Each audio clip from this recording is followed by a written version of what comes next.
Hello and welcome to your daily coronavirus update live from Fox. I'm Claudine Wong. Thanks so much for joining us here. This is a live stream on coronavirusnow.com. We're also streaming on Facebook pages across the country, so we appreciate you joining us. We will be here every day for you at 1 p.m. Eastern, 10 a.m. Pacific, bringing you the latest information about the coronavirus outbreak nationwide. And we always like to start off with a big picture, give you a look at the numbers and how we're doing across the country, because it changes really hour by hour and certainly day by day. Take a look at this map. These are the latest numbers from Johns Hopkins University.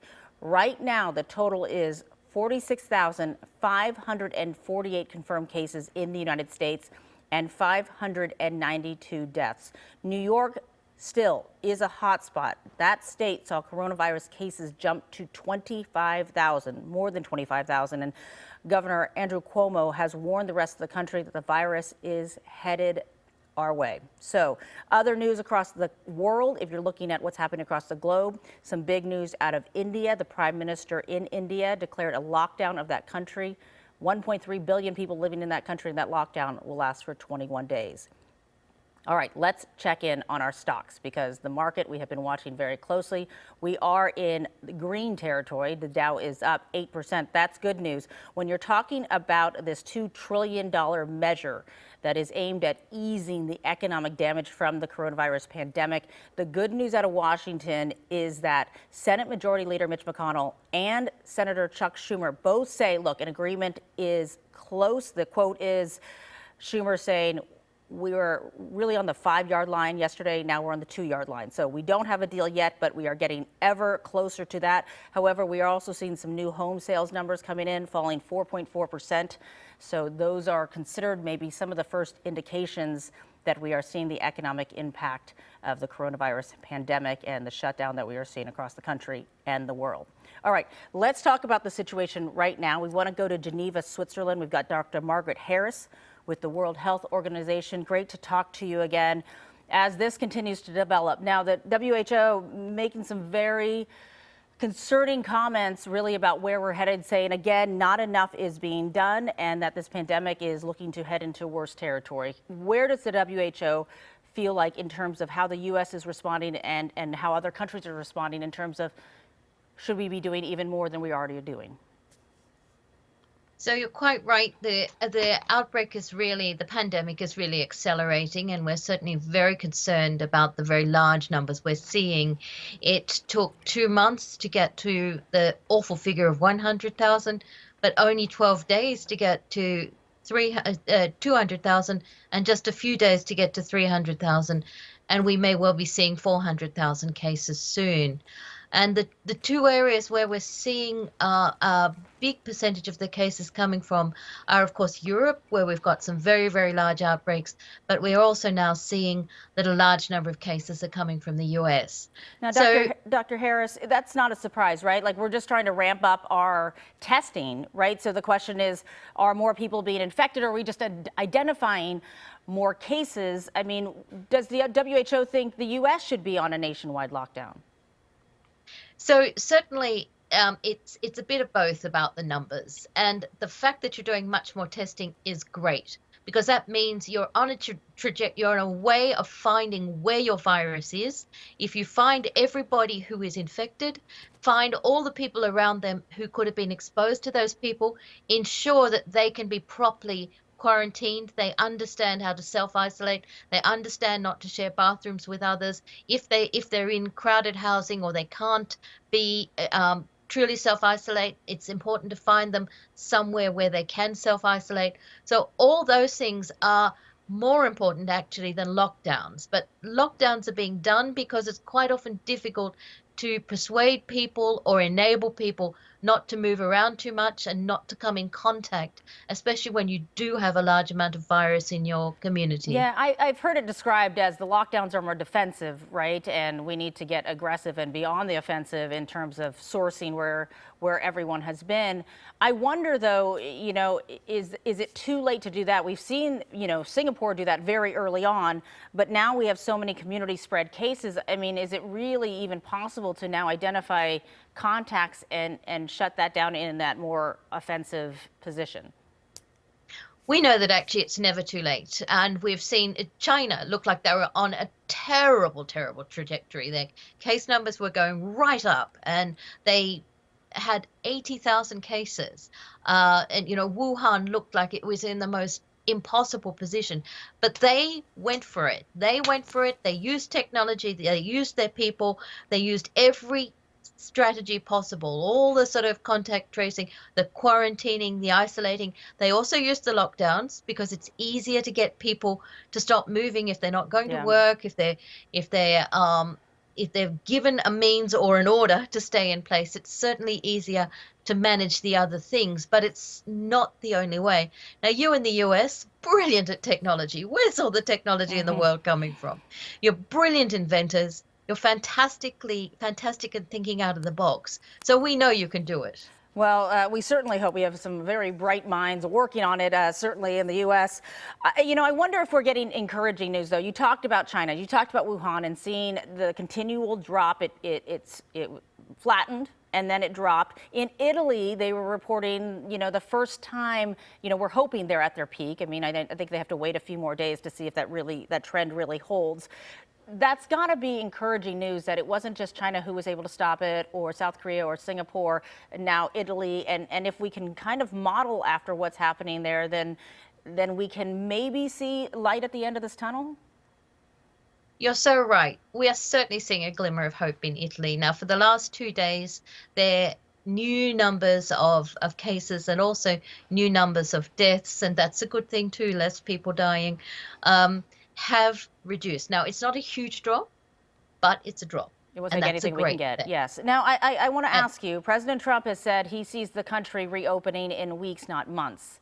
Certainly, that's what people want to hear because people are trying to do their best staying inside, and it's very difficult, but everyone's trying to follow these social distancing and these shelter-in-place orders that we're seeing in many states across the U.S. Does the WHO see this as weeks, not months, or is this something in terms of what we should be planning for as a much longer event?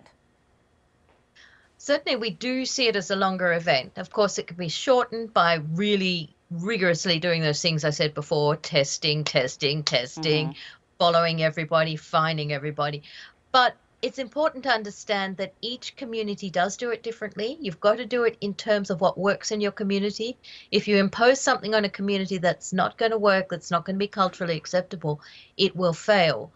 But the overall basics, yes. Find every case, follow every case, stop that transmission between people. Those are the essential basics. It is important to note, and I think that is a very interesting thing to note, is that if it doesn't work for the culture in a specific country, you can't necessarily mirror what's happening in another country because we're all not the same in terms of how we live our lives. However, I wonder, and this is, we have these lockdowns and these shelters in place, and even if they last for a couple of months or however long they last, when they're lifted, is it the WHO's position that we will go back to life as normal, or we still won't? We may be lifted and we can go to non-essential businesses, but we still won't have the summer concert, and we still won't have the high school graduation, and we still won't have the big dances at schools because we still will be limited in large gatherings for much longer? I think we need to look at, again, places like Singapore and Hong Kong. They learned from SARS, and that's a lesson they kept with them. Instead of like, woohoo, it's all over, they kept on doing the things that they had to change. They got into trouble because of some issues with environmental hygiene and other issues. They changed their behaviors big time.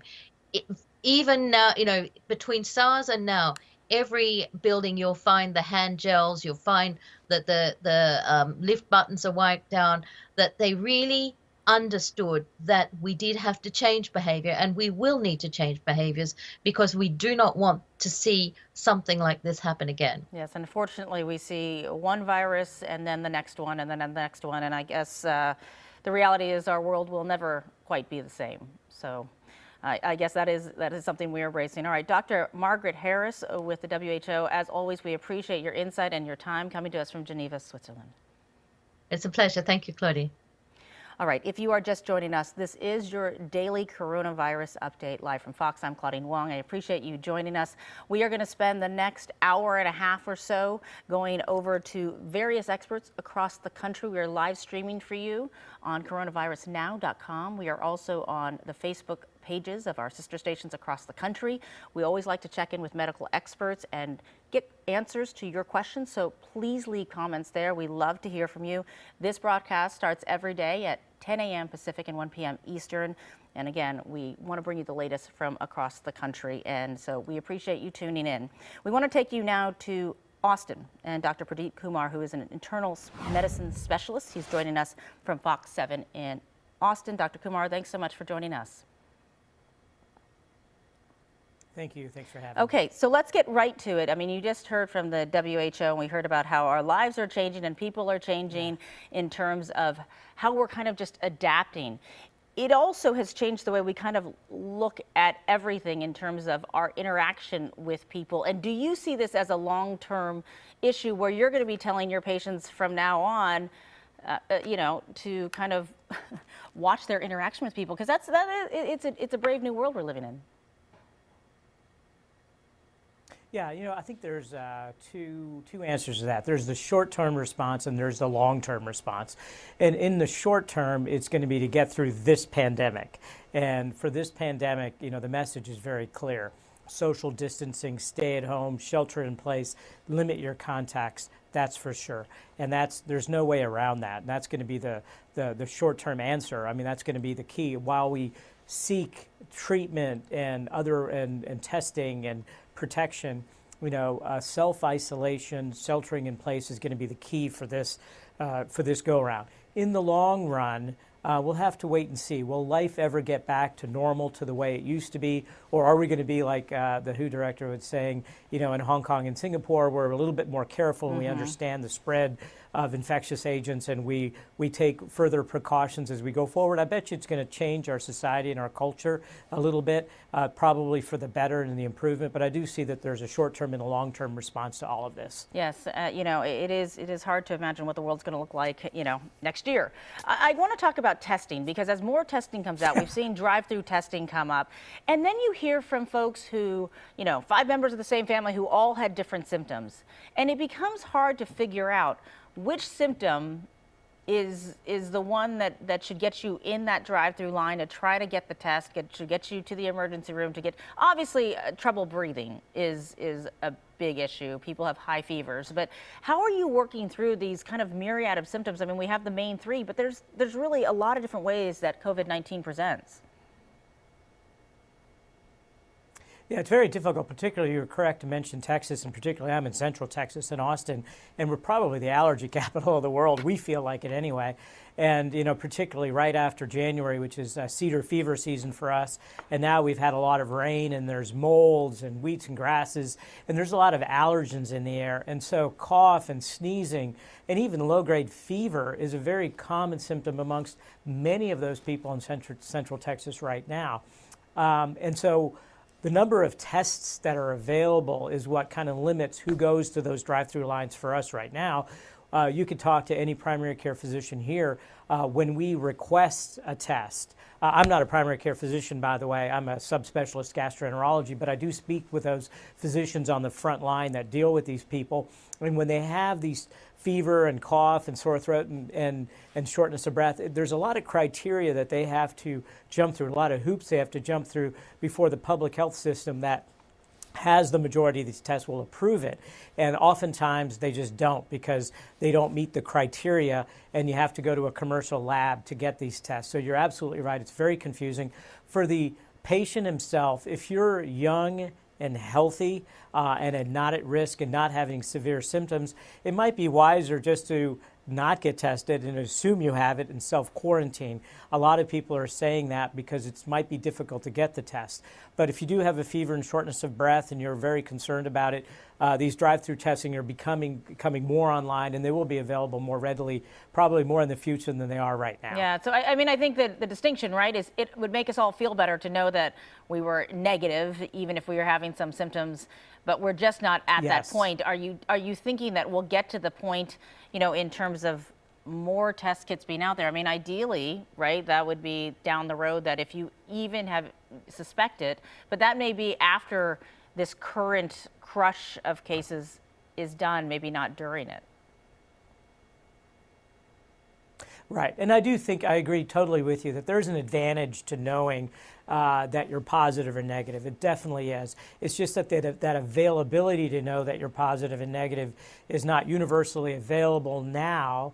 But when it is, certainly, more important is the negative test, right? Right. If you're negative for coronavirus, it gives you a sense of calm, that you don't have to quarantine yourself for 14 days, but rather just staying out of anybody's way while you're febrile, while you're infectious with any routine virus or bacteria that you might have, would be quite sufficient, and that you don't have to look at all your contacts and make sure that you explore any way that you might have spread this virus to the community. That would be very helpful, and it's very important. So I don't mean to minimize the idea that if you're febrile or you have a suspicion that you shouldn't get tested, but just in the current situation where these tests are less available, that's kind of a self-measure that we can take. But going forward, when these tests become more readily available, it's going to be very important to document exactly who has it and who doesn't, not only for our own ability to decide what to do with our lives, but also for public health and knowing exactly the spread of the virus. It's going to be based on getting positive tests and reporting them to the public health system. Right. Maybe it'll be more commonplace as the quick flu test and the quick strep test, the things that are readily available now. All right, Dr. Kumar, we're going to check in with you in a little bit with more from our viewers. We'll have some questions there, so we appreciate that, and we'll see Dr. Kumar in just a bit. All right, if you are just joining us now, thank you for joining us. I'm Claudine Wong, and this is your daily coronavirus update live from Fox. We come to you every weekday at 1 p.m. Eastern, 10 a.m. Pacific. There are a couple of ways that you can watch us. We are on coronavirusnow.com, so we're live streaming there, and really we have live streams across the country all day long. And we are also on Facebook pages at sister stations across the country. So wherever you're watching, we appreciate you joining us. All right, let's go now over to Atlanta. We want to go to Beth Galvin of Fox 5 Atlanta. And Beth, let's talk about shopping, because we know the grocery stores. I mean, when you talk about 6 feet of distance, that's not happening in grocery stores because it's just not built that way, I think. And when you're with a bunch of people trying to get food, it doesn't work. But certainly we've seen seniors getting some extra time for themselves, and that's good news in the store, because certainly they need food, but there certainly are at-risk population. Yes, and I think, some stores are actually going to limiting the number of shoppers who can get in there at one time, which makes a lot of sense too. And the senior hours, as you mentioned, maybe allowing the seniors to go for that first hour in the morning when things have been kind of cleaned down. It makes sense. For most of us, I think we're really going to have to be kind of strategic in how we shop for groceries. So really thinking about the bigger picture of how quickly can we get in, what do we need exactly, and how quickly can we get out of there to sort of minimize any exposure, unnecessary exposure to shoppers around us. So a few things to think about, Claudine. I would really try to, if you could, limit the number of shopping trips that you're making for food. I know my husband yesterday announced that he needed whipped cream and he was going to the store to get whipped cream, and I was like, no, not for another couple weeks until we do it all at one time. So it's really about radically changing the way that we think about groceries shopping, because I was the person that would just run to the store for one thing. You cannot do that now. That's too risky. So really limiting your number of trips, trying to shop for 2 weeks supplies of food at a time, and really trying to get in and out without a lot of small talk, without a lot of unnecessary touching things, trying to wash your hands before you go, wash your hands when you get home. All of those things can help you lower your risk just a little bit and get the food that you need to survive. Beth, it's interesting when you're talking about, shopping for a 2-week supply. I've also heard people, and this is maybe the call out to people, to be a little bit more compassionate. If they have big families, they don't want to be accused of panic buying because their shopping carts are full. I was just telling someone, I'm like, sometimes it's easier to go, every other day so that you don't look like you're buying out the store when you really either you have a bunch of kids at home or a big family. You're like, it's not me. You want to wear a sign. I always think, though, when I'm in the store, too, when you're talking about limited exposure, I have seen people with gloves on. I've seen people with masks. I've seen people cover up the cart handles. But you go with the shopping cart, and even if you wipe that down, then you're touching every, frozen food aisle, handle, and then you're touching packaging, and you're touching And it's a place that'll make you paranoid, not just about the people, but everything that's been touched. When you're talking about, they can't wipe down every surface in between every single person that is opening a door or grabbing a carton of milk. Yeah, and I think, it's just maybe becoming more cognizant of what you're touching and when you're touching your face. I think all of us have gotten this crash course in stopping, scratching our nose, scratching our eyebrows, touching our eyes, touching our mouth. So it's about kind of being strategic about your hand washing, being regular about it, washing with soap and water before you go, when you come home. And then if you're handling a lot of packages, I don't think the real risk is so much touching packages and food items and things in the grocery store itself. It's more of having close proximity to other shoppers. So coming within that social distancing, that 6 foot distance that you're supposed to keep between you and someone else. It's about them sneezing on you. It's about them coughing on you, breathing close to your face. Those are the real, I think, high risk encounters that we're having. It's not so much the packaging, the food, the things that we're touching that is the real kind of risky thing here. It's more the close contact. So I would say, if you're seeing neighbors, hello and goodbye, and just move on your way if you can. And that brings us to like more social distancing. I think this is the problem that we have seen, that even from people who are trying to do the right thing, we're trying to go for a walk and not talk to our neighbors, but stay in our lane. But then you have very crowded streets with people. And so I think people are really confused, right? Like the normal place I go for a run is generally pretty empty. I haven't been there because it's a very popular trail, but I heard from someone who said, oh man, it is packed. So I definitely won't be going there, but people want to know, can I visit my elderly parents, because now I've gone to the grocery store and now maybe I'm asymptomatic but carrying. Can I, get carry out? That is certainly being, being encouraged, with local restaurants and trying to support businesses without breaking these rules that are also new to us. Well, I would say, on the first question about going outside, I think that is like the one joy that most of us still have right now, that we can get outside and exercise. And that is great. And you can even get out, and walk with a friend if you're keeping that safe distance. But it's really critical, too. I've seen, on neighborhood Facebook pages and things, families getting out and kind of spreading out and having the kids playing and stuff. And one woman wrote that a doctor from a local emergency room stopped the car coming home from work and came out and talked to them and said, this is not enough. You cannot sit 6 feet apart and have the kids all playing in between you and think that you're not going to be spreading this virus. What we're seeing in the emergency room right now is real. It is dangerous. This virus is really dangerous. Don't do this. And she was saying, we're not going to do this anymore. When it comes to elderly parents or people who are at higher risk of suffering real life-threatening complications from this virus, you have to change your ways. So I stopped seeing my mom, who is almost 80 years old, will be 80 in May, 2 or 3 weeks ago. I go and see her every Sunday. We started meeting up with my sisters on Zoom. You can do it on FaceTime. There are other apps where you can get together, and I talked my mom through every step of the way of how to download the app, how to install it, how to open it up, and it worked, and it was great, and I loved it. But I think we have to radically think about how we're doing things and think about the people who we are exposing, because I would be devastated if I thought that I had passed this on to someone who suffered real consequences from this. Yeah. Claudine? Beth Galvin, great advice, and certainly we cannot remind people enough. And it is interesting to hear that from the doctor, because I know a lot of people who are going to the parks and saying, well, if I'm 6 feet apart, but they're touching the same basketballs, they're touching the same soccer balls, and we're looking at interactions in a whole new way. Yep. All right, thank you so much. We appreciate it. All right, if you are just joining us now. Thank you.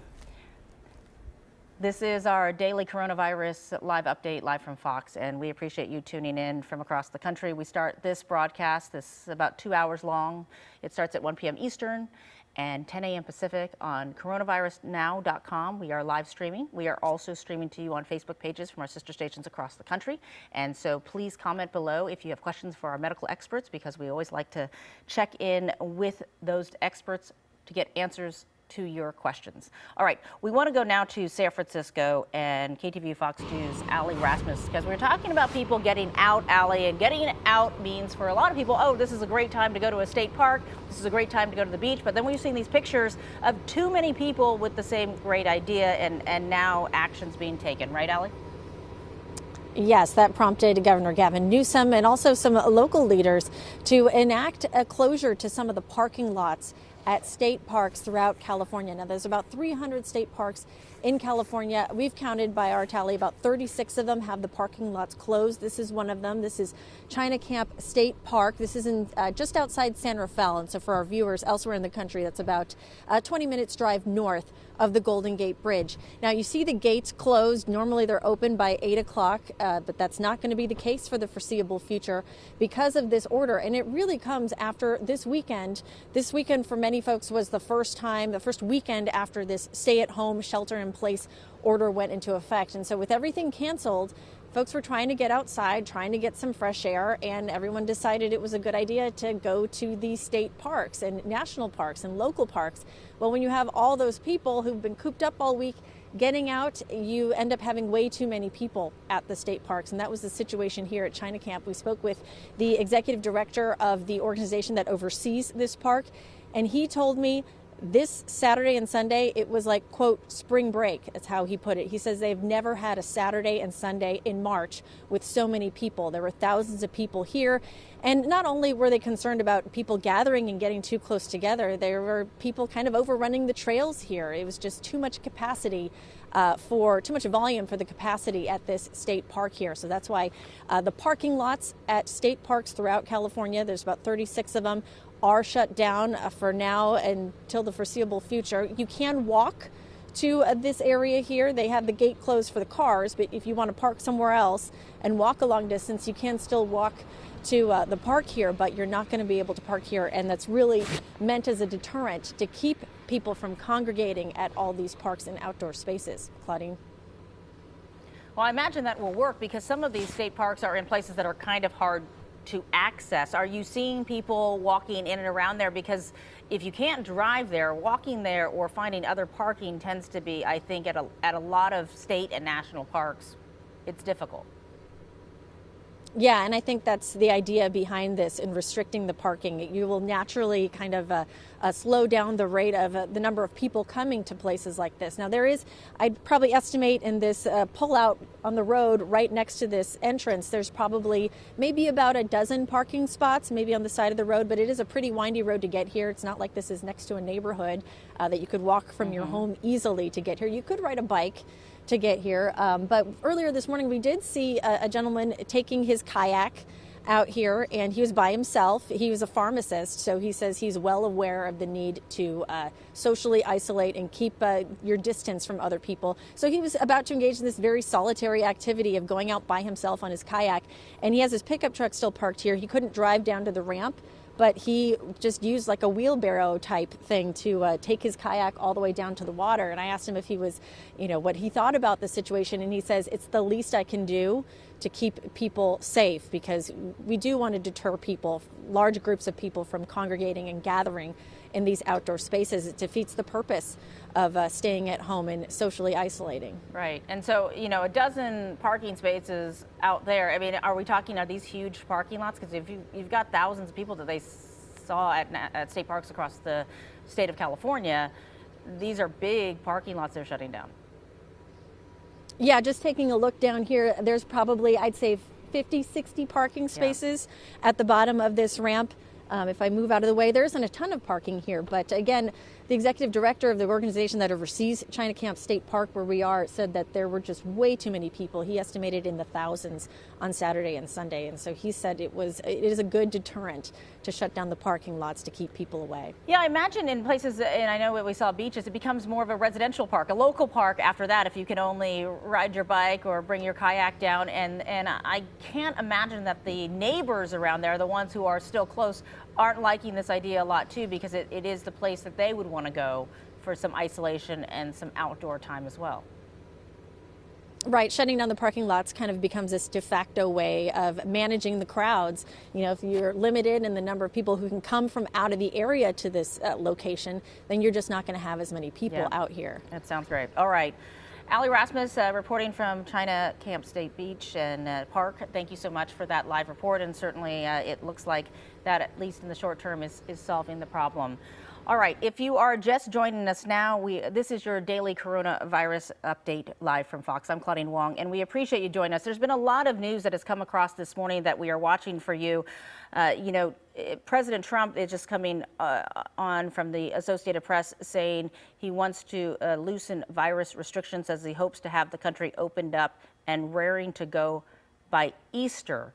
And so he's been talking about in the last couple of days how he does not want this shutdown to be worse than the problem itself. The WHO says they think actually we should be ramping up our efforts to contain the virus. The WHO saying that the U.S. looking at this rate and that the number of cases that we are seeing becoming the new epicenter of the coronavirus pandemic. So this is information that's coming just in right now. This update for you streams every day on coronavirusnow.com. We start at 1 p.m. Eastern and 10 a.m. Pacific. We also stream for you on Facebook pages across the country on our sister stations. So if you are just joining us, we appreciate it. All right, let's go to Virginia now. And Reston, Virginia, we have Dr. Stephen Papuchis, Doctor of Osteopathic Medicine. Thanks so much for joining us. Yeah, thank you for having me. All right, let's talk about immunity, because certainly as we look at this and look at different ways that countries have talked about this. I mean, Britain for a short time had a very controversial discussion about making our populations immune. I guess the question is, do we know any more that if we're infected, if we have coronavirus, we have now developed an immunity to this pandemic, because that would slow the spread? Yeah, absolutely. The hope is that with this being a new virus, everyone's immune system is being exposed to this for the first time.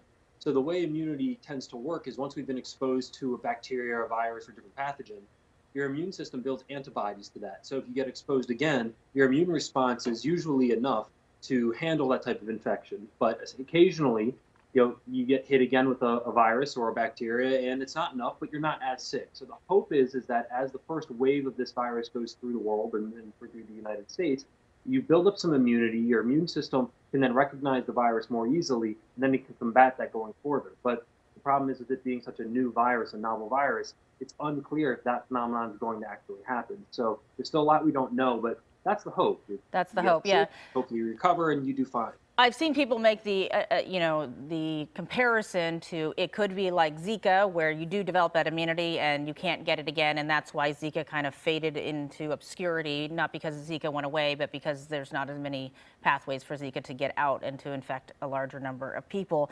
Or the comparison to the flu, where the flu keeps changing, and that's why we have so many different flu vaccines every year, with the hope that what they developed as a vaccine will actually attack the flu strain that makes its way, into our populations during flu season.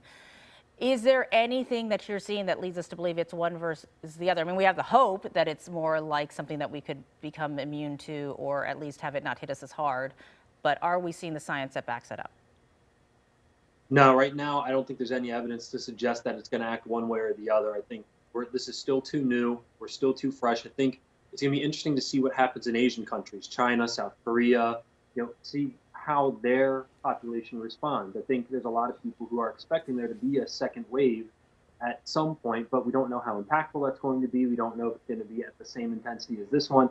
You can look historically, like at the Spanish flu, where the first wave was terrible, but it was really the second wave where you saw a lot of devastation in that population. So it's going to be interesting to see how things develop, and the hope is that it'll be more like Zika in your example, rather than a seasonal flu where it's mutating and changing. We have to fight this, going forward. So let's hope that it's one and done. People get through this and they build immunity, and we start getting healthier, and we can get back to normal life.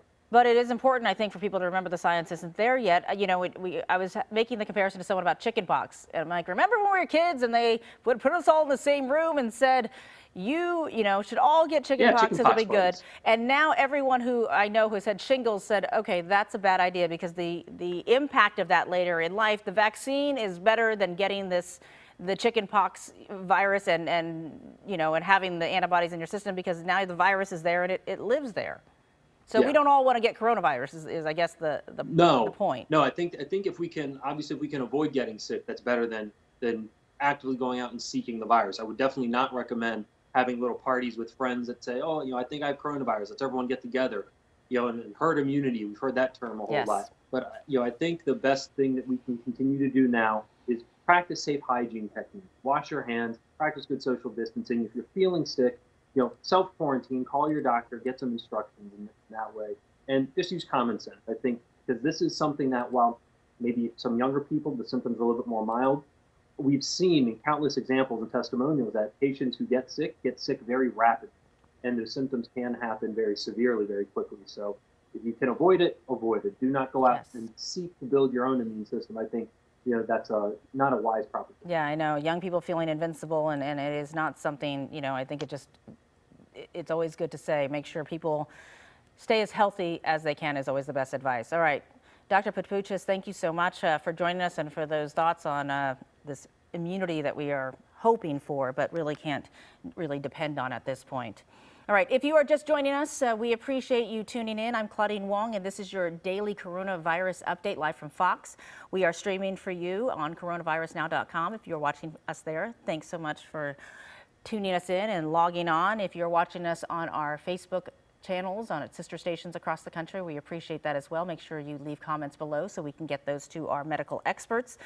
We are coming to you every day. We come at 1 p.m. Eastern and 10 a.m. Pacific, so it's afternoon and morning for various people watching across the country, but we appreciate you joining us, and we'll try to get you all the latest from across the country and across the world. And speaking of across the world, let's go now to Lima, Peru. We've got Jesse Curry there, who is from Tampa, Florida, but who is stuck in Lima, one of thousands of people that are stuck trying to make their way home. Hi, Jesse. Hi, how are you doing?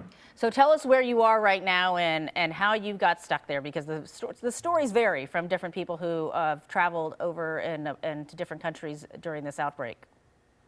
Yeah, absolutely. I'm currently in Miraflores in Lima, Peru, and I'm here with my family. We took a partially work, partially family trip. Before we came over, we had a look at the Peru embassy site to check the travel advisory, and they had us listed as a level 2, which is what they actually still have listed.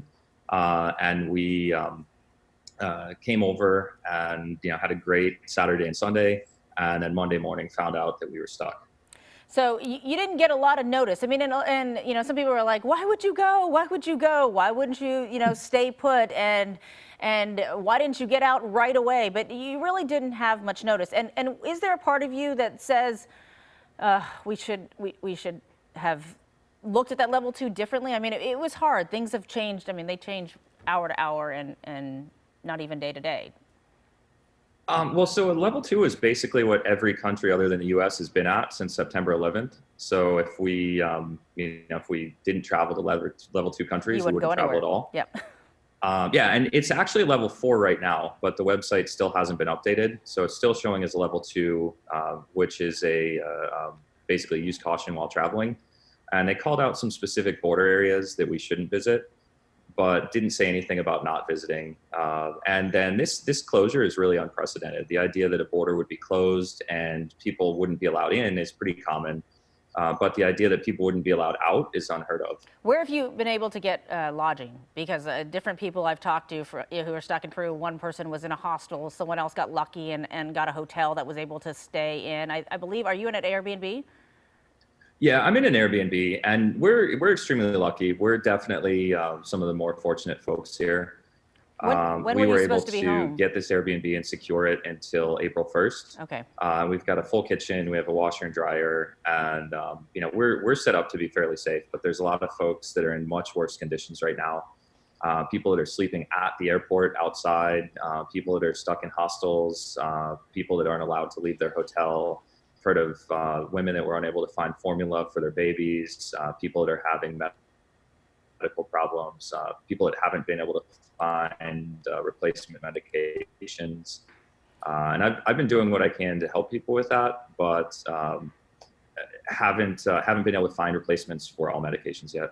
Yeah, so lawmakers back here say, okay, yeah, we've reached out, we're trying. I know that I've heard this continuous story that trying to contact the U.S. Embassy has not been the most successful in terms of getting the email back saying, yeah, we're working on it, and charter flights maybe. I mean, what are you hearing for the U.S. Embassy, and do you think you'll be able to get out of there by April 1st? I have no idea when we're actually going to be able to go home, and I think that you're taking a pretty favorable view of embassy contact. We started reaching out on the day that the quarantine and ban was announced, or as soon as we heard about it on Monday morning. And the embassy actually sent out a message. It was an email auto reply, said that they would be closed until the 17th, and then later sent out auto replies that said they would be closed until the 30th.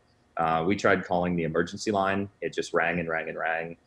We have yet to actually speak with someone from the embassy. The emails that come back are generally auto reply or form-based emails. They did around 3 days ago send out a message stating that if we would like to register for flights, we should send them their info. And since then, the communication has gotten slightly better, but it's still a far cry from what I would consider even adequate. Yeah. So when were you planning on being home, and how are you, in terms of your family, how is everyone kind of managing this uncertain time? Well, I should be home with my family right now. We had planned to leave on the 22nd. Thankfully, when we sort of made this a work and family trip, I did bring my laptop. I'm able to remotely. My wife unfortunately can't. She owns a bakery, and in Tampa, the restaurants have been placed under some restrictions. Thankfully, her staff is handling the situation for her, but there's still a lot of work that she could be doing if she were over there. And then my mother is a healthcare professional, and she's really eager to get back to the U.S. to be able to help out. And whatever day we get back, she's still going to be facing another 14-day quarantine. And then the kids are handling it pretty well. They have their iPads here, and they've been playing. And they've been able to do some schoolwork virtually, but it still is very hard because only one person is allowed out at a time. We can only go directly to the grocery store, the pharmacy, and as time ticks on and as we face more and more uncertainty, it definitely wears on us. Yeah, well, our thoughts are with you. It is your situation, just so you know, is getting coverage here in the U.S. in terms of we are hearing lawmakers are reaching out and trying to see what can be done to get really thousands of people back home. I assume you're on that Facebook group where you are, you're not alone in hearing the other stories. Yep. Yeah, absolutely. And it is unfortunate that on the Facebook group, a lot of, like fraudulent charter flights are now being offered. And in the vacuum of information left by the State Department and the embassy, people are starting to get taken advantage of. And people are, they're spending their last dollars to try to get home, being left with nothing. Even those of us that are in better shape there, as we continue to book flights and have those flights canceled, we have more and more funds tied up in canceled flights, and it cuts down on the options that we do have. And if we end up stuck here until the first week of April or mid-April or even May, our options start to dry up. Yeah. Well, I'm so sorry about the situation you're in. I certainly appreciate you taking the time to tell your story. It's important for people to hear it, and we certainly hope that you are able to get home sooner than later. All right. Thank you so much. Thank you. That's Jesse Curry. He's from Tampa, Florida, talking to us from Peru, where he is stuck with his wife, his mother, and his 2 young children. They are in lockdown and not really sure how they are going to get home from that Airbnb that they are kind of hunkered down in right now. All right. If you are just joining us, I'm Claudine Wong. Thank you for tuning in here to your daily coronavirus update live from Fox. We are live streaming every day for you.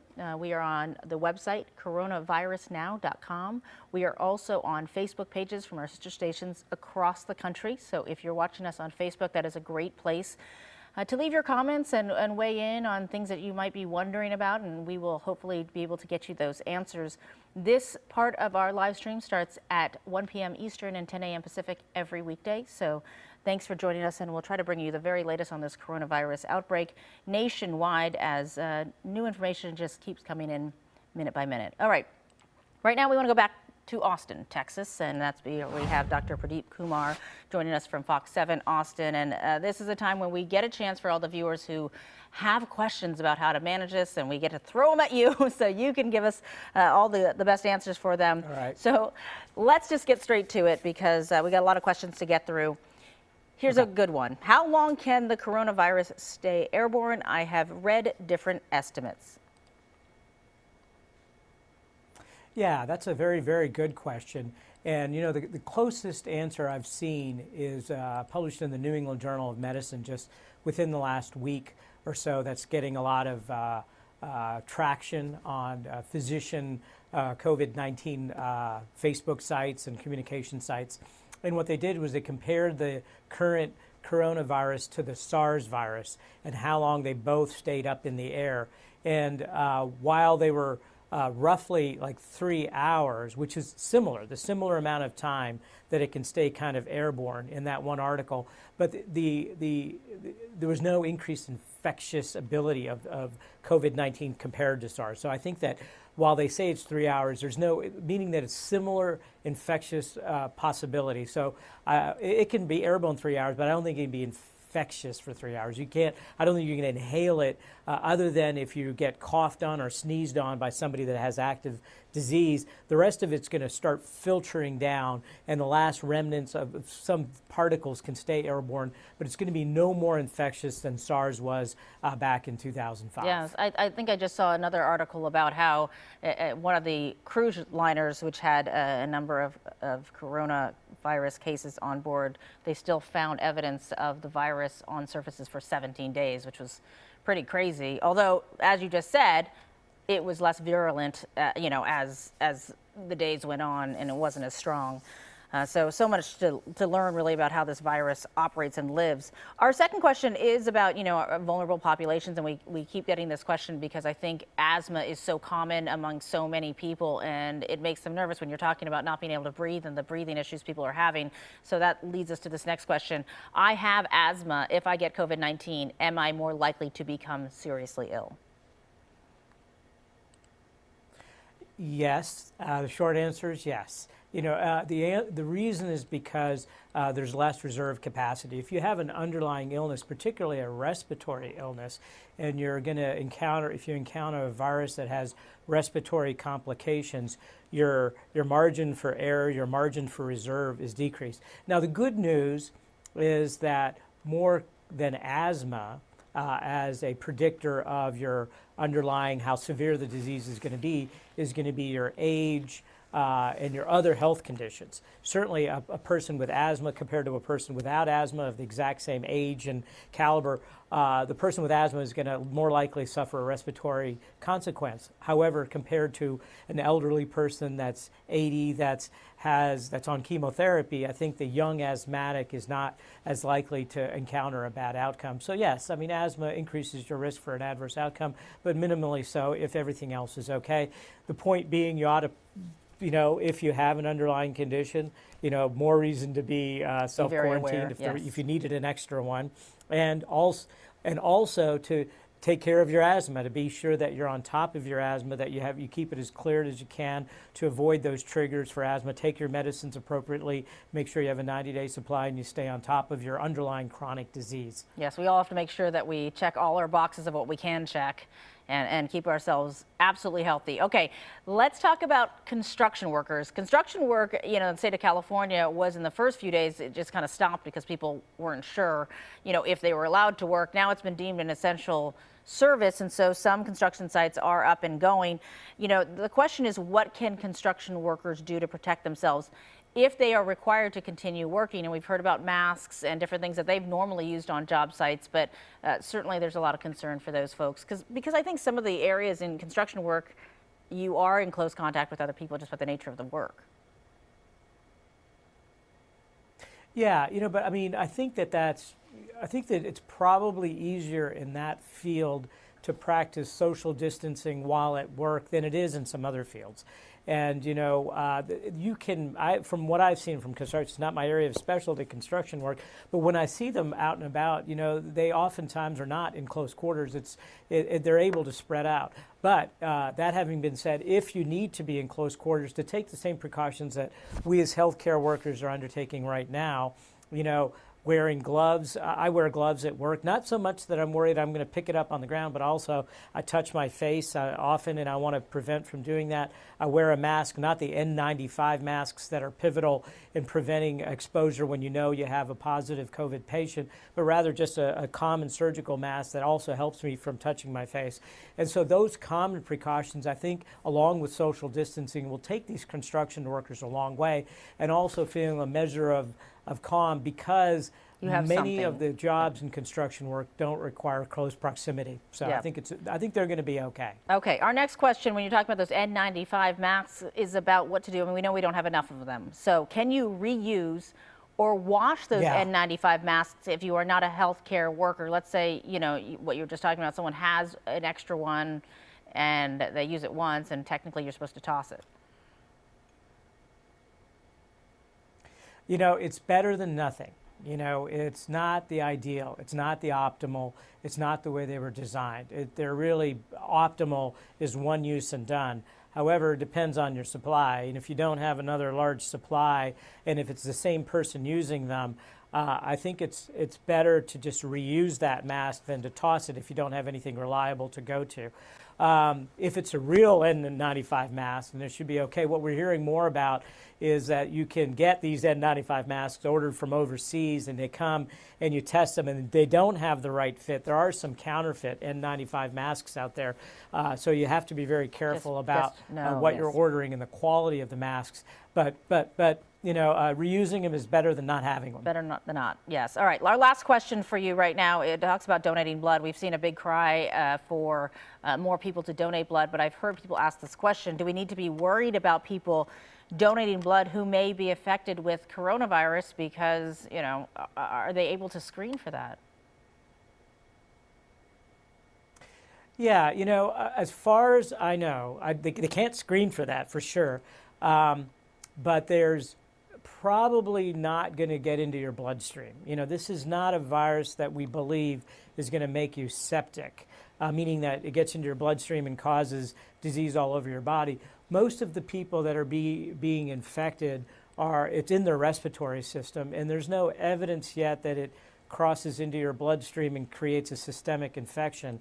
And so while I'm sure they're developing a way to screen the population and hopefully keep the virus out of the blood supply, I don't think that should be a big concern. And we ought to leave it to the blood bank, because we're always in desperate need of blood. And if you believe that you're healthy, you have no fevers, you have no symptoms, and you want to help the cause and go donate blood, I wouldn't worry as a donor of taking the onus of responsibility of donating coronavirus to the blood bank. I wouldn't take that responsibility upon myself. I would let the experts in the blood bank take that onus on them. Okay, great advice. All right, Dr. Kumar, we'll check in with you in a little bit with more questions. We appreciate those answers, though, and your expertise in answering some of our concerns. All right, if you are just joining us, this is your daily coronavirus update live from Fox. I'm Claudine Wong. We appreciate you tuning in. This is a broadcast that comes to you every weekday, 1 p.m. Eastern, 10 a.m. Pacific. We bring you all the very latest from across the country. As you heard, Dr. Kumar is an expert from Austin. We have people we're checking in around the country, just to give you the very latest, and really around the world. That being said, we want to now go to Philadelphia, Pennsylvania, and talk about some of the ways we're trying to help small businesses. We've got Nicole Marquis, who is a restaurant owner based in Philadelphia. Thanks for joining us. Thank you for having me so much. Thank you.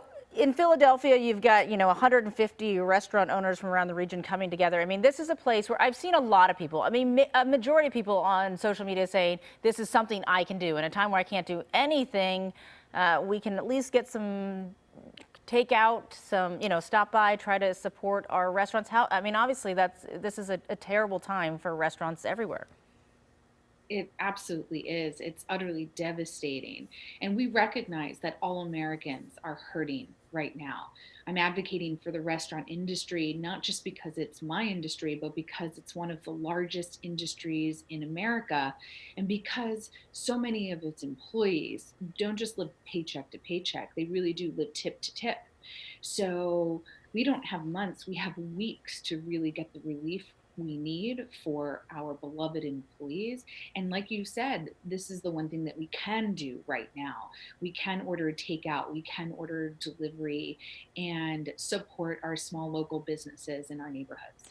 You know, how much of an impact is it making? Because, you know, it is great to see people ordering, you know, online and trying to get their family dinner. It does not compare to, obviously, the full house and the full reservations. And when you talk about the staff of some of the larger restaurants, you know, I mean, what percentage of that is really making up in real terms? Well, I personally have been absolutely heartbroken, especially at having to say goodbye to so much of our beloved team. We've seen sales plummet 80%. And so, you know, I knew that we have to do something to help our employees, to come together and to help our amazing Philadelphia restaurant community. And I know that together we're stronger and our voice will be louder, because the industry really is totally reeling right now. And, you know, we share a top priority. We want the health and safety of our employees and our customers. That's number one. But, you know, Governor Wolf has deemed that restaurants like ours that provide takeout and delivery services are life-sustaining businesses and should remain open during this crisis. And we're going to really need help to do that, because even with takeout and delivery, there's still no clear path to survival beyond a couple of weeks, with sales having plummeted about 80%. So, Nicole, is the group coming together to ask for government help, the bigger picture packages, the stimulus packages, and the money? That's what you guys are banding together to hope that, you know, in our nation's capital, the lawmakers are hearing that and provide something for you guys to help sustain you past those couple of weeks? Absolutely. You know, the top restaurateurs, like you said, representing over 150 restaurants in our city and more, all agree on top 5 priorities that need to happen immediately for the iconic restaurants of Philadelphia to even have a chance to survive when this quarantine is over. Because we believe this crisis will go on much longer than just the quarantine period. Yes, it is a long road in front of us. Well, Nicole Marquis, we're thinking about you, and not only the iconic restaurants, the mom and pops, and everyone who is struggling to get through this very difficult time. We appreciate you joining us. Thank you so much for having me. All right, and if you are just joining us, this is your daily coronavirus update live from Fox. I'm Claudine Wong. I appreciate you tuning in and watching. This broadcast starts at 10 a.m. Pacific, 1 p.m. Eastern every weekday, and we get reports from across the country to really give you the big picture on how things are looking, you know, throughout our country and throughout the world. Now, all eyes are on Washington, D.C., so that's where we want to head next, because when you talk about a stimulus bill and help for folks, we want to go to Tom Fitzgerald, who is live with Fox 5. And let's talk about this. I mean, yesterday we thought maybe, but it really felt like they just weren't seeing eye to eye. Now you're seeing Senator Schumer saying, okay, we were on the 5-yard line, now we're on the 2-yard line. How are we feeling today? Yeah.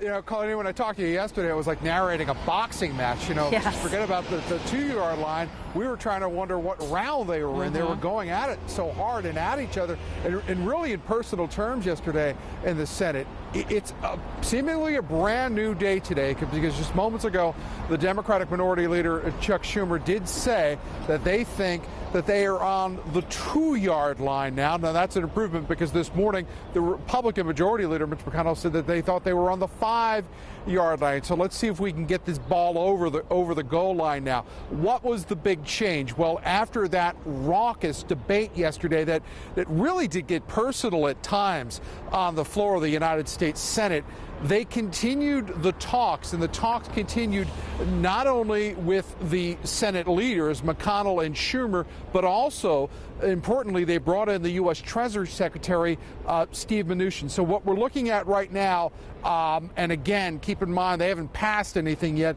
This is going to be a $2 trillion economic package.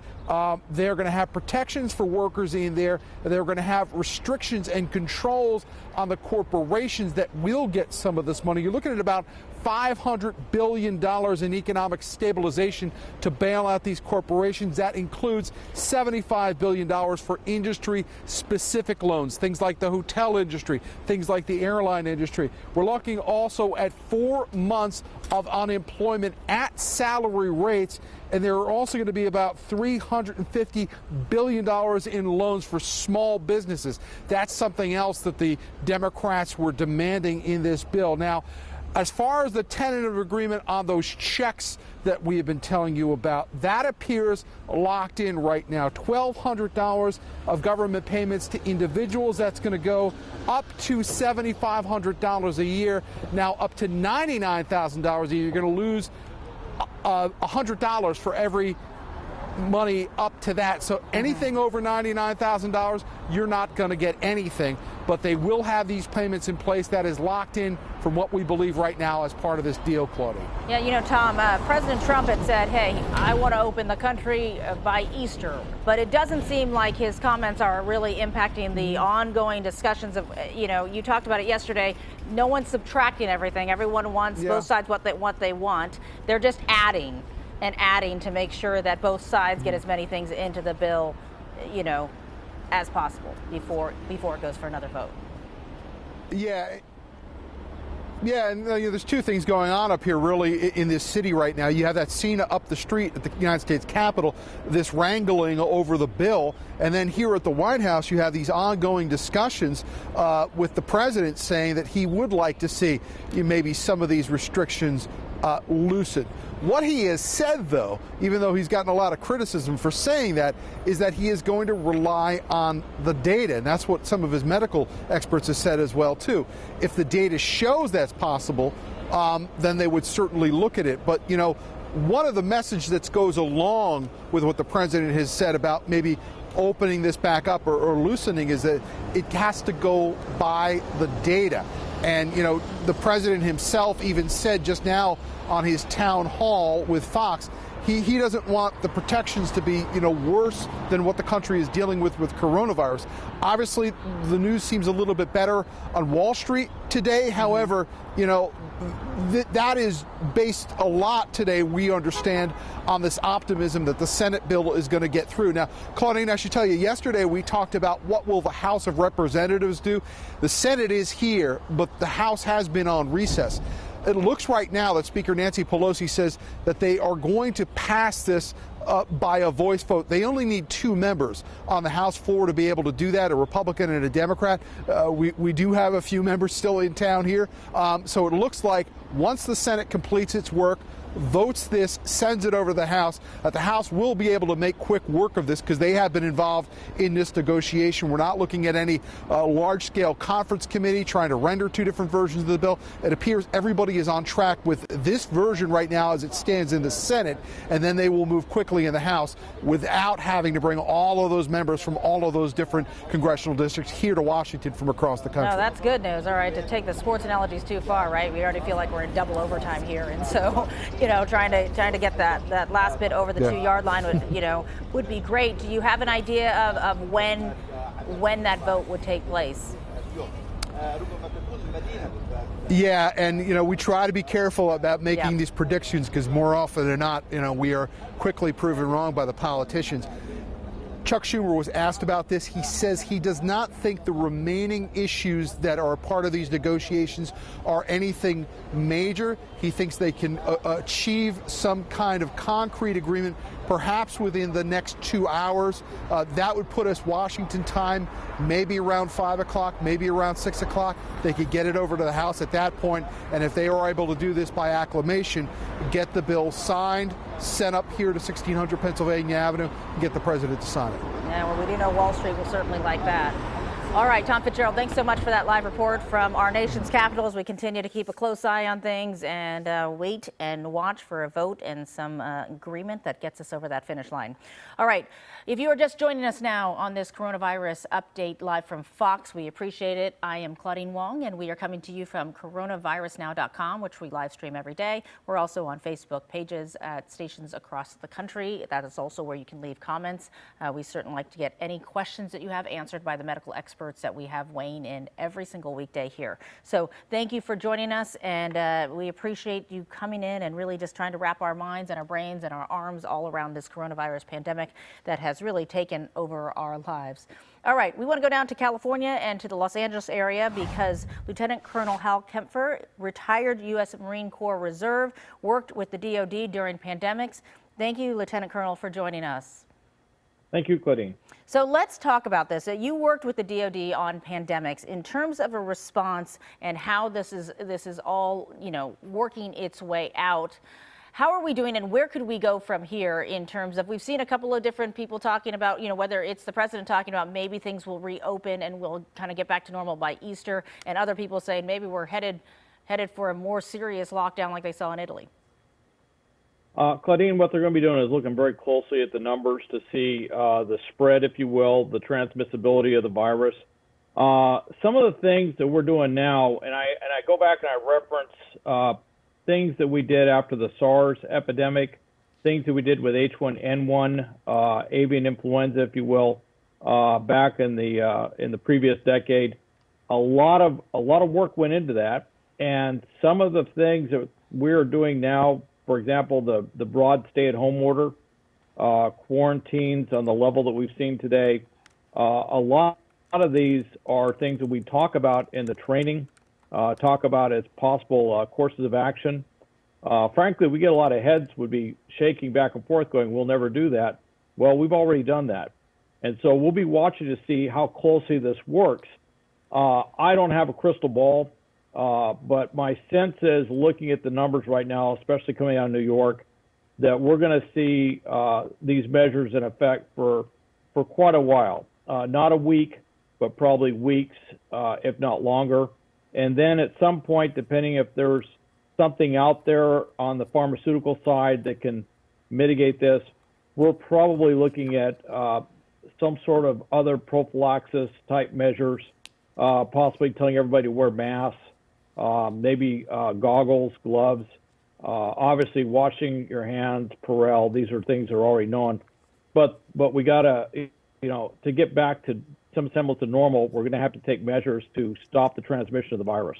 I am told you were the military liaison for FEMA Region 9, headquartered in Oakland, California as well. Yes. I've got to ask you, because, when the National Guard came out, in California, Governor Newsom said, this is humanitarian, this is humanitarian. And yet, as soon as some of the National Guard troops started showing up, in places that they were performing humanitarian duties, people got really concerned. Sometimes the presence of the military, it makes people more nervous that it's going to go into, a more stricter or more, martial law kind of situation. Do you think about that in terms of when you're trying to, make sure that the military is working with FEMA, working with all the different branches to make sure for the American public that there's a sense of calm that it creates instead of the opposite? All the time. That's a major consideration. Some of the things Governor Newsom said it, Governor Cuomo said it. They basically said we're not imposing martial law, but then kind of inferring that they could impose martial law. I can tell you that I've done a lot of training, a lot of exercises for pandemics, and also have worked real world stuff, real world emergencies and disasters. And one of the things we always say is don't use those words. It's not something that's really found in the federal domain. It's definitely not something that a governor can impose. And there's a whole bunch of political baggage that goes even saying that. So just avoid that whole thing. Avoid the word, yes. Well, the term is defense support of civil authorities. And what the governor's doing is he has the National Guard coming in under state authority, not under federal, but under state authority, and they're providing essentially logistic support, food distribution, setting things up, assisting civil authorities with routine things that they do. They're not doing law enforcement, although under state authority, under the governor, that is something that the National Guard can do.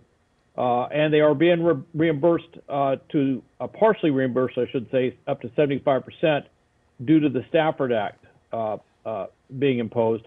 However, they're not under federal authority. So some of the things out there, which is, for example, they say the president or, the federal government is mobilizing the National Guard. Well, technically they're not. The states are, but the federal government is reimbursing the states for having mobilized their National Guard. Do you think that's, one, we appreciate, all the people who are on reserve, who are being called in and who are stepping up. I mean, that certainly is appreciated. But do you think this will be enough? Do you think, we don't want to use the term martial law, but we don't want to also say, will their needs be limited to what they're doing now, or will there be a need without a crystal ball, or, because you've had this experience where, beyond the distribution of masks and food and helping out with that needs to be reserved as a possibility?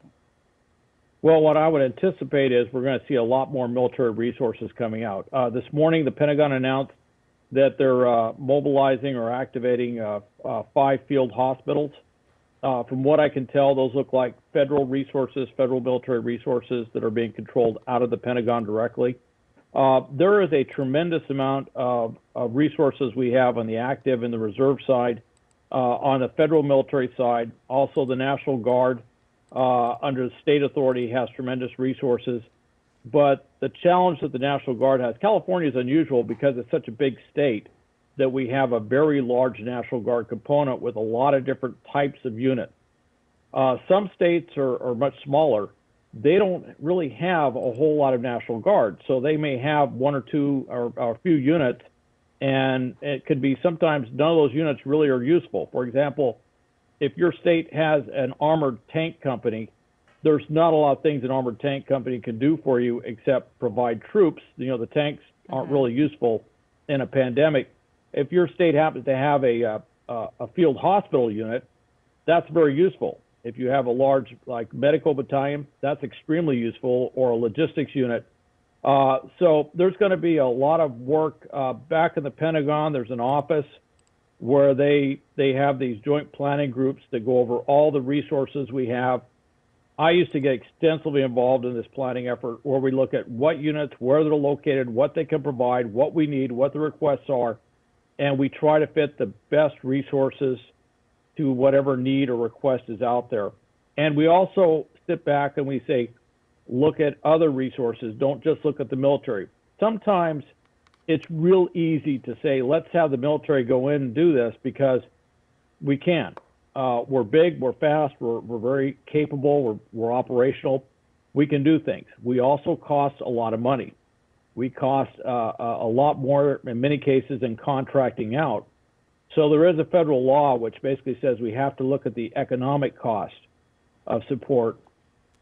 And in many cases, we'll turn around and say, that's something you need, but you don't need to have the National Guard or federal military do it. You could just contract out with a local firm, and they can provide that support. All right. That is all good information. It's good to remember there are lots of tools in the toolbox, I suppose, and they all come with different pros and cons. Lieutenant Colonel Hal Kempfer, thank you so much for joining us. We appreciate all that you have done, and we appreciate your insight as we navigate through this.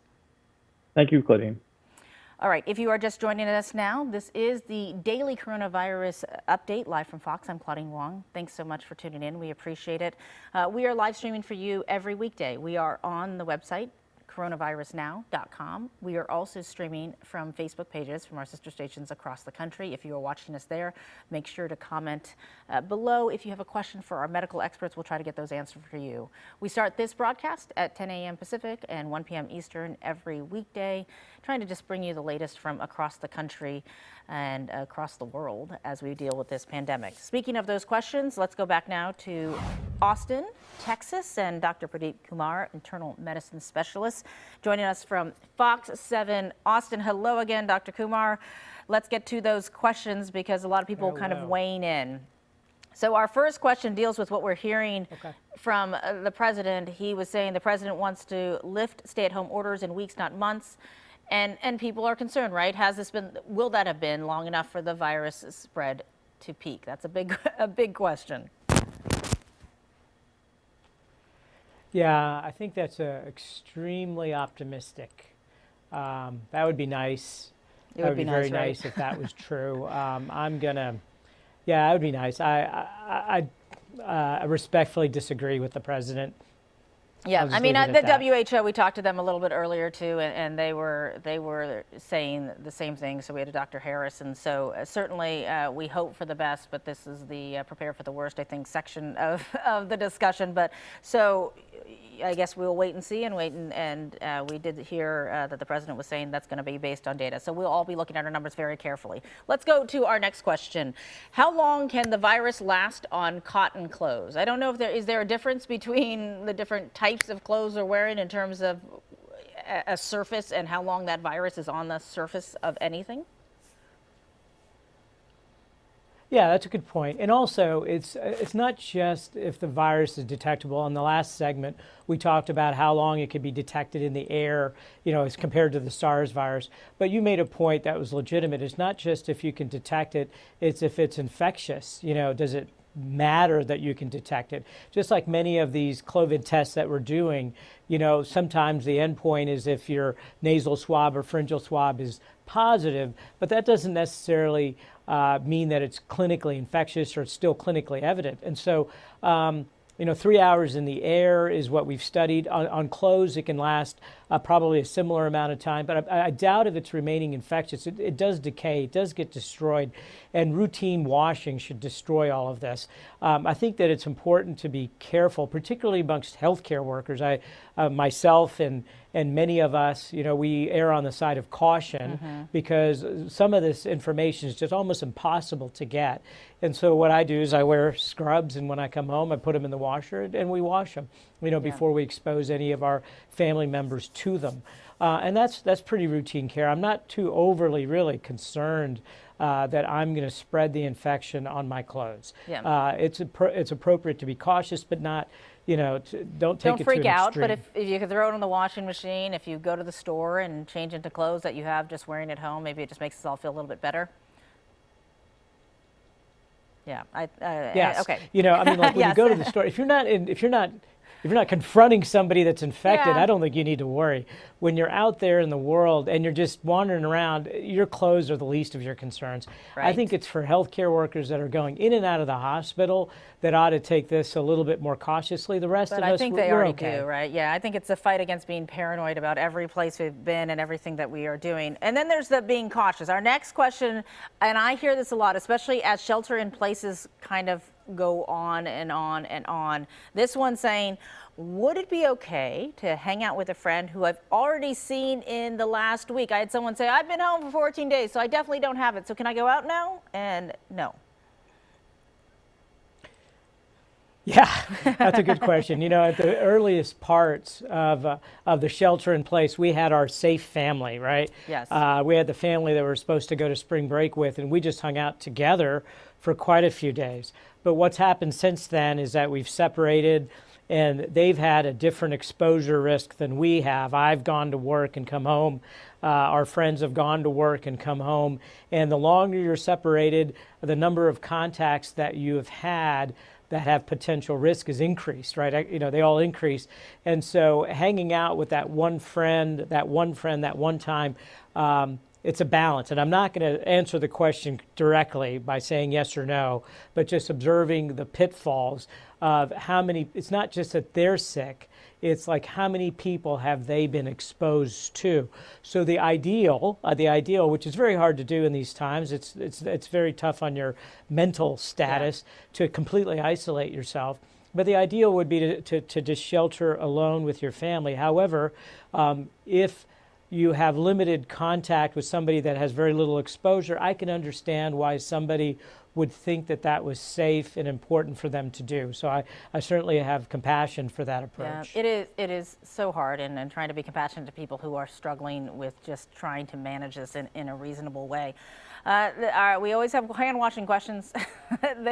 As we have studied hand washing more than we ever have before. Hot, warm, cold water is the next question, gosh. right? Have we ever? We are getting to know our hands in every nook and cranny. So hot, warm, cold, if you have a choice. Yeah, you know, I think that those people that are asking that question are doing a lot, you know, Yes. because they've already paying attention to the fact that they're washing their hands. And so I would say that the incremental difference of the hot, warm, cold versus what they're already doing, which is washing their hands frequently. And if you're asking this question, you're just asking, I'm washing my hands. Should I turn up the temperature to get that little extra benefit? You're not part of the problem. Yeah. You know, you're part of the solution. You're part of the solution. You know, I think that, you know, I use warm water.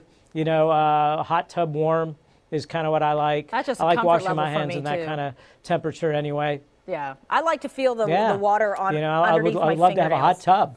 Yes, I like. Yeah, I have different things. Yeah, you it's know, nice. This next question is about hand soap, and this is interesting because for a while you couldn't get any kind of cleaning products, and people were struggling. I couldn't find dish soap for a long time. Had to order it online. So that may lead to this next question that talks about hand soap and watering it down. Does it make it less effective? I guess, I mean, if it's sudsing up, are we in pretty good shape? I mean, if they're running out of hand soap and certainly want to make it last. Yes, I think that just a minimal amount of soap is enough. You can you know make that soap last longer. Just a little bit of soap, as long as you scrub and you're washing your hands. Let's go back to the answer to the last question. If you're washing your hands, then you are not part of the problem. Yes. You know, and if the question for you is how much soap or how much do I dial the temperature up, you're okay. You know, you're doing well. Yes. You're doing the right things, and I wouldn't, again, you know, the balance of paranoia and caution. I would be very, you know, optimistic that those people are doing great. They're you probably know, already. yeah, you can make that soap last longer. Yeah. You're going to be fine. They're probably already You're gonna be singing fine. "Happy Birthday" 3 times instead of just 2 times, because you know, I mean, we are all becoming Right. experts at Yes. this. All right, Dr. Kumar, thank you for those answers. We'll try to check in with you if we can with a few more questions in just a little bit. But I appreciate it as well. That balance between caution and paranoia is a big one. There you go. All right, if you are just joining us, this is the daily coronavirus update live from Fox. I'm Claudine Wong. Thanks so much for tuning in. We're going to stream live for you every day, so you can come here every day, 10 a.m. Pacific, 1 p.m. Eastern. It's about a 2-hour broadcast where we just check in around the country and around the world for the latest on this pandemic of the coronavirus and COVID-19 as we try to wrap our brains around it. When we talk about being across the country, we also talk about being across the world. So we want to go to Rafael De Furia, an American living in Italy on lockdown. We talked to him last week. So you're in Rovigo, 20 Yes, hello, Claudine. miles Thanks for having me back. from Italy's first coronavirus death. So when we've talked to you about it, your proximity is pretty remarkable. But I got to start off with the good news that we've seen in the last couple of days. You know, I talked to another mom who was living in Italy saying, you know, every day my kids come to the dinner table and say, have we hit the peak? Have we hit the peak? And certainly we hope that Italy has, you know, if these numbers bear out. I sure hope so. I mean, this has been one of the things that for me personally during this time has been this first moment where it feels like there might be some light at the end of this tunnel, having 3 days now where the death toll has been dropping. I mean, of course, also, this is something that is still in the hundreds of deaths per day. Today alone, it was already over 600. So this is a horrible thing to have to wake up to every day. But also one of the other things that is very, I wouldn't say reassuring, but is really nice to see is that also the number of new cases seems to have dropped as well. I mean, we can't start really celebrating yet, but at the same time, I think it's these little victories of, so to speak, which are important to celebrate. It's absolutely. I mean, I think the whole world is crossing their fingers just to see, because the light at the end of your tunnel translates often to the light at the end of our tunnels everywhere else in every country that is trying to figure out if it works. As you guys are ahead of the U.S. and as people try to manage their way around the shelter in place, I mean, I think every day that passes, there are lessons that you guys are learning over there that we could all benefit from here. Oh, I mean, definitely. How are you managing this, and what has gotten people through? Because certainly we're seeing the things that we saw early on in Italy here, the people going to too many parks and trying to, before you guys were on the full lockdown there. What lessons, I think, do you think that we're missing here? So it's difficult to say because I don't have my boots on the ground there. Yeah. But what I hope and pray for is that people can learn across the globe from what we've gone through here. And maybe there's something that can be learned from, and maybe there was something that we did that other places can do better. I'm not the one to say what that is or what that could be because I only know the situation we've been going through. But really, again, like I mentioned when you had me last time, was that we all really need to work together because it's not just that we're in our individual communities, but we have to work as a global community, because the more that this situation can be respected, the sooner that all of us can get through this. Because if there are people that are still going through this, I've been seeing there are still people who are under the impression that it may just be a flu, but doctors here in Italy have been saying that it is anything but. And to see how even some of the mentalities of people elsewhere outside of Italy have been similar to what we were experiencing here at the very beginning, which helped the virus to spread even further, has been very, very concerning, especially as somebody who has friends all over the world. Yes. And family in multiple countries. It's very concerning to me that we all need to make sure that we can get through this moment together, because we all are going through it together, Yes. even if we're on opposite sides of the world. Raphael, I'm curious, when I talked to the WHO earlier in this broadcast and Dr. Yes. Harris from the WHO, one of the things she said that was interesting was that, yes, we all have to do something, but every country comes with its own culture. And so what works Definitely. in, China doesn't necessarily work in the U.S. It doesn't necessarily work in Italy.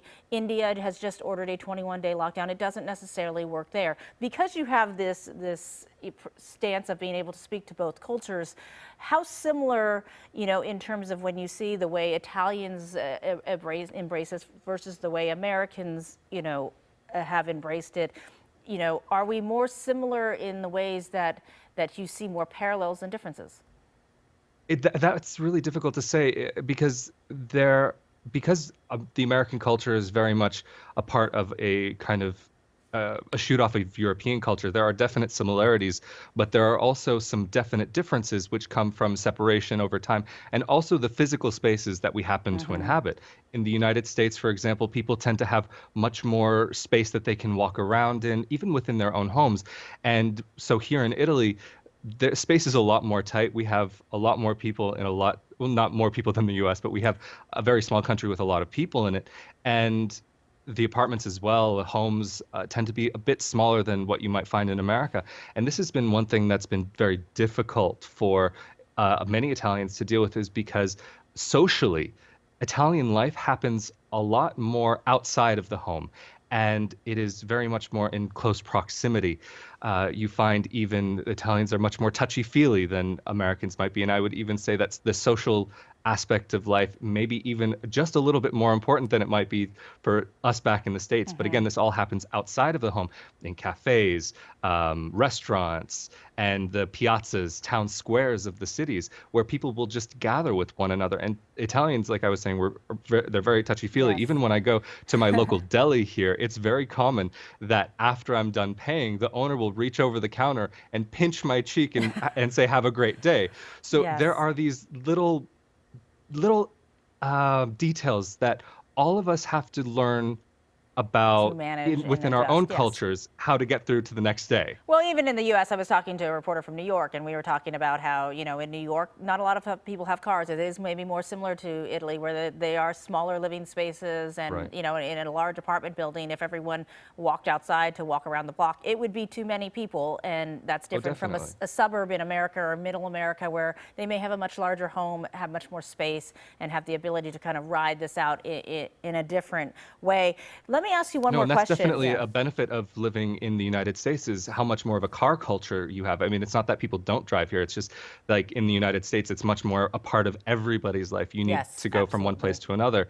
And even that you guys can still go and get drive-through food or some delivery food. But sorry, I interrupted what you were about to ask. No. I absolutely agree. Like our car culture, which has always been fairly well criticized, actually in a situation like this has been a saving grace It for may be a benefit. a lot of people. You know, I do want to ask you because, you know, I was in the grocery store last week and people are a little grumpier. The first couple of days they were like, let's all do this and we're in this together. As it extends, people get a little bit, you know, just they're frustrated and it's hard and they're maybe not as patient and as compassionate as, you know, they want to be or maybe they should be. As the time, I've actually noticed the opposite here in Italy. so as the time goes on, what I'm wondering is maybe that people just need a settling in time, and that's what I was asking you. If people have, I've seen some great videos coming from Italy of people singing together or finding a way to bond together. And are you seeing that in Italy? Because hopefully, as this extends for us, we see those same great moments here. Yeah, definitely there is this, I don't want to use the word fatigue, but this kind of stress that is settling in. But at the same time, people are becoming more used to this. When I went to the supermarket the other day for the first time in weeks, it was very interesting to see how people were really trying to be there for each other and to really work together to make sure that we can all get through this. Even I was walking into one aisle, there was one woman there with her dog, and she saw that I had stopped to try and stay away from her. And so she tried to move further down the aisle and said, no, it's okay, come on down. And I said, no, please take your time. And so it was just this back and forth of, no, you, let's make this happen together.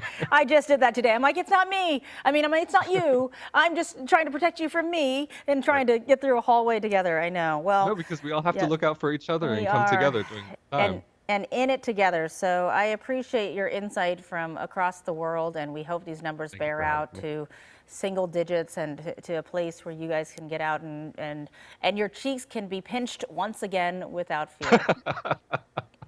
All right, Raphael, well, thank you so much for having me again. It was great talking to you. Thanks so much. Great talking to you too. All right. If you are just joining us, this is the Daily Coronavirus Update live from Fox. I'm Claudine Wong, and we appreciate you tuning in. We do come to you every weekday for about 2 hours. We stream on coronavirusnow.com. We're also on Facebook pages at our sister stations across the country. And so if you're just joining us, if you're coming to us every day, we are always happy to have you here and to join into that discussion that we're having as we navigate this brave new world that we're living in. All right, let's go now to Miami, Florida. We want to go to Mary Biggins, who's the co-founder of MealPal, which is a food pickup app, which is probably seeing a lot of use, Mary, as people want to support restaurants, get food in, reduce exposure, all of those things coming together. Absolutely. Hi, thanks for having me. We're certainly trying to help restaurants really survive this incredibly challenging period and really looking to all of our users to help support us in doing that. MealPal is a lunch pickup service. We're available in 20 markets around the world. And most of the markets that we're in, we're really focused on those downtown areas where people are working from tall buildings and you have a high degree of urban density. And those are all of the areas now that have suddenly become very quiet as people are working from home. And so we're really calling on MealPal users and just the general population to help support restaurants and help them make some money through this incredibly challenging time.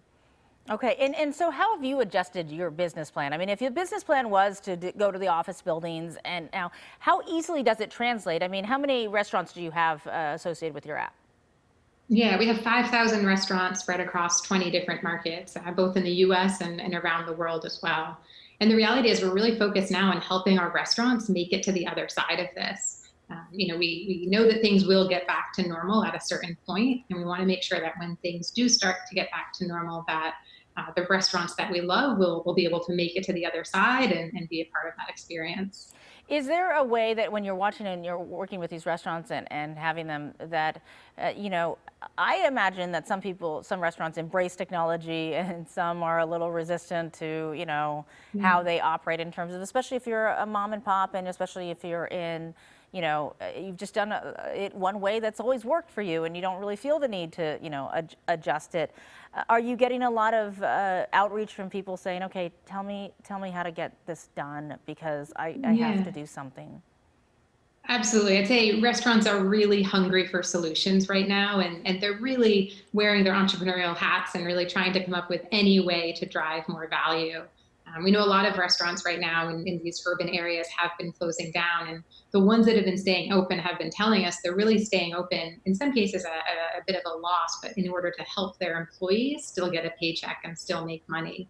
And so one of the campaigns that we launched was the ability for MealPal customers to donate a meal or even to donate a month of a MealPal membership back to restaurants. And I think we were overwhelmed by how many MealPal users were donating meals or donating memberships that we've now opened it up to the larger public and have had people who haven't even used MealPal before now going to mealpal.com and donating either $75 or $100 to restaurants to really help them through this period. I think it's a really great example of people coming together and really trying to support small businesses and trying to help restaurants and all of the people that work at restaurants, from the chef to the wait staff to the people doing the delivery, really trying to help them make it through this time. Yes, we worry so much about all these small businesses. All right, Mary Biggins, thank you so much. It's a great idea. Donate a meal, tip big, do whatever you can to keep these folks in business. Thanks so much for joining us. We appreciate it.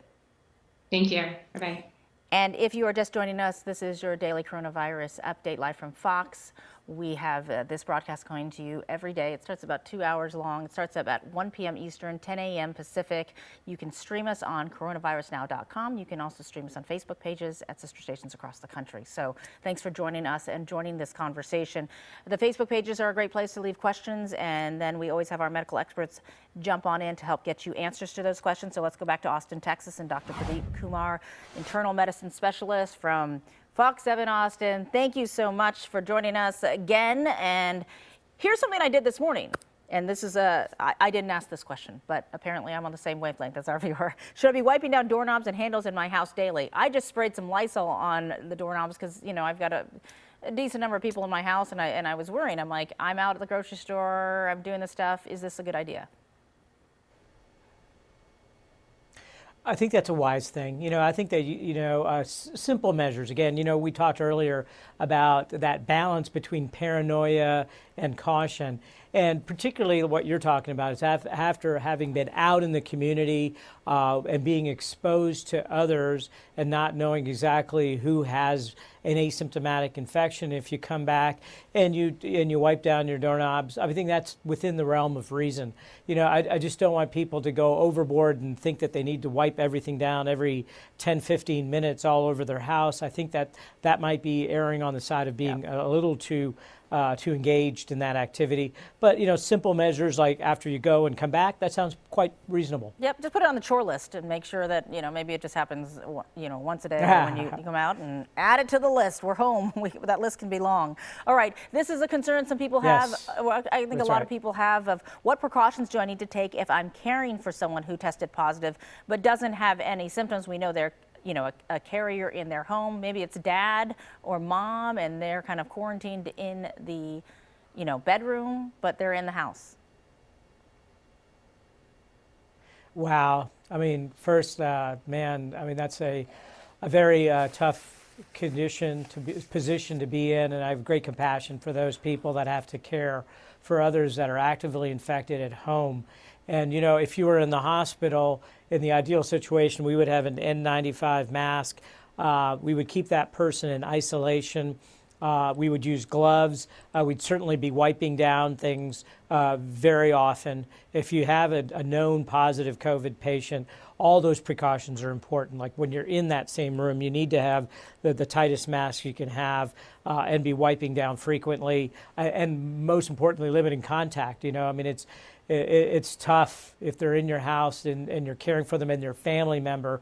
but only, if you could arrange it that there's only one person going in and out of that room to limit that contact. And when you go in and out, to take special care, just like the healthcare workers do in the hospital, to wipe down everything. So it's certainly a different scenario when you have a known COVID positive patient versus how we deal with the general day-to-day life of just exposure to potential risk. And hopefully if they don't have any symptoms, you can maybe leave their food at their door and talk to them through the door. You can FaceTime from the other side of the house and get contact, and that's probably a good way to do it. Right. Long-term, and you could even, I think that, face-to-face contact limited might be okay if you're appropriately protected. Yep. Okay, this is something that we're all thinking about, right? We hear symptoms of coronavirus being obviously the shortness of breath. Some people talked about the loss of smell now. That's the big, new symptoms people are talking about. But long term, someone has coronavirus. We see the numbers of people who have recovered from coronavirus. Are we still watching to see what long-term effects there might be, if any? Yeah, I'm very optimistic that, like most viruses, even SARS or MERS or, the flu that we get every year typically doesn't leave us with a long-term adverse consequence. There are some childhood viruses that can increase your risk of asthma, perhaps, in adulthood. And even those are not clear. There just may be a slight risk. I don't believe that we're going to have a long-term consequence of all these people that have been infected with coronavirus, that they're susceptible or develop some other kind of respiratory ailment. There's no evidence of that. No reason to frankly be afraid of that. We have enough to be afraid of. I don't think we need to be afraid of that as of yet. One step at a time, but that is at least a silver lining. All right, Dr. Kumar, hey, thanks for being with us for this broadcast and answering all these questions for us, and really, really, really appreciate it. You bet. All right. And if you're just joining us now for our daily coronavirus update live from Fox, I'm Claudine Wong, and thanks for being here. We are on for a couple hours every weekday. You can see us streaming on coronavirusnow.com. You can also see us on Facebook pages across the country on our sister stations. We start this at 1 p.m. Eastern, 10 a.m. Pacific every weekday. So make sure to just log on, tune in, and keep an eye out. And we have lots of great information. And as you know, this situation keeps changing hour by hour and day by day. All right, we want to now go to San Francisco and the San Francisco Bay Area and talk to Michelle Heckert. All right, you are home. Congratulations. I'm home. Yay. Yes, thank you so much. So we have watched your journey from the cruise ship and your dancing grandparents on the cruise ship, handling it with joy and pride, to watching you get at Travis Air Force Base in Fairfield, California, quarantined there, and now, lucky you get to home and shelter in place. It has been a long road. I saw that you had some tacos as your welcome home meal. Oh, yes, much needed, much appreciated.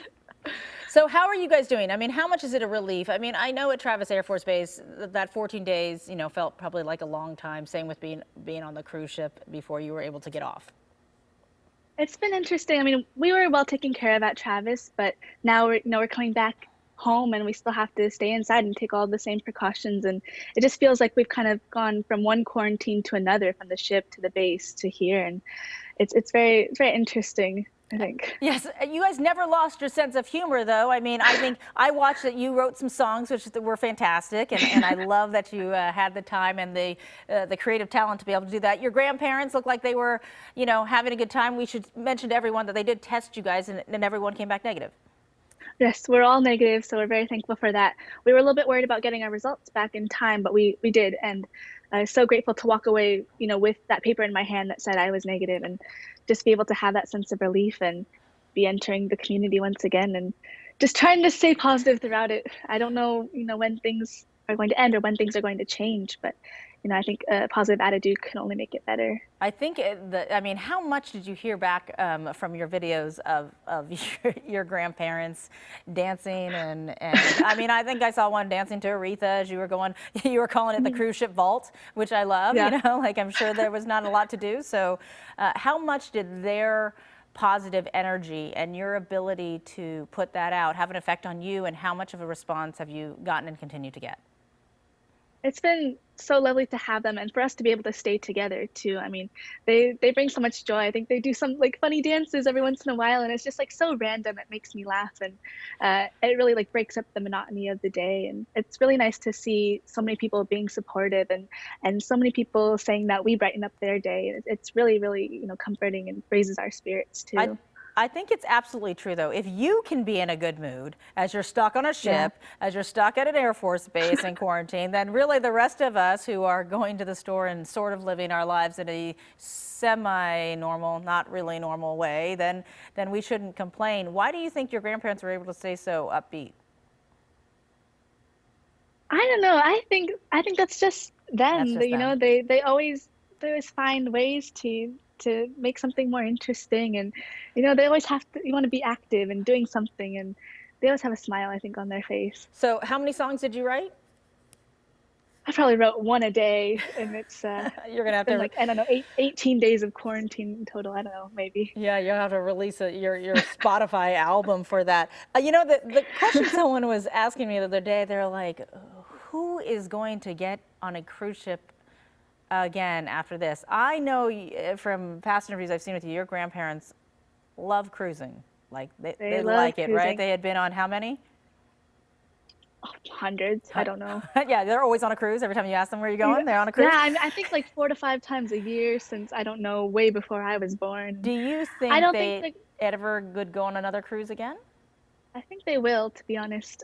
We have a free cruise, I guess, from bet. being on I this bet you one. do. But they've canceled the ones for the rest of this year, so we'll see when. But I think they've lived through a lot of different, you know, not pandemics, but other big moments in time. Tragic events. Yes. You know, yeah, like even 9/11. I think they were on a cruise ship, so I think they've been through a lot, and they've been able to come through stronger and still, you know, keep up their spirits. And I think that's just a testament to their will and their positivity. And I think, you know, nothing can really stop them. And a lot of people who love cruising, you know, will say that they just like it as a way to travel. So on their next cruise, let's say it happens next year or the year after, or whenever we can get it, are you going with them? I hope so. I would love to see, spend there more you time go. with them. The positivity runs through the family. Well, Michelle, we are so glad you're home. You know, I know you're still in shelter in place, but at least you have your own bed, and at least, you know, you're in your own And space. the cat. And the cat, does the cat like you again yet? Yeah, he slept on my bed, so I think we're okay. All right. All right. Thanks, Michelle. We wish you the best. Great. Thank you very much. All right. I'm glad to see you're back home. All right, that is going to do it for our broadcast. This stream is actually going to continue, though, but Phoenix, Arizona is going to take it over. The folks at Fox 10 Phoenix are going to be bringing you all the latest live pictures, any news conferences that are happening all over the country. If you just leave this stream up, you will see all of those. Visit coronavirusnow.com for the latest news in your area and beyond. I'm Claudine Wong, and we'll see you again tomorrow.